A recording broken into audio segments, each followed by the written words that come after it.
போச்சு.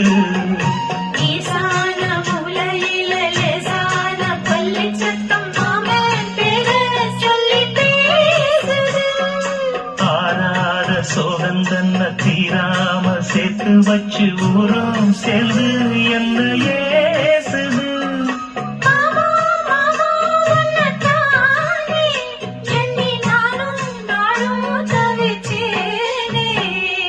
கூண்டுக்குள்ள என்ன வச்சு கூடி நின்ன ஊரை விட்டு கூண்டுக்குள்ள போனதென்ன கோலக்கிளி.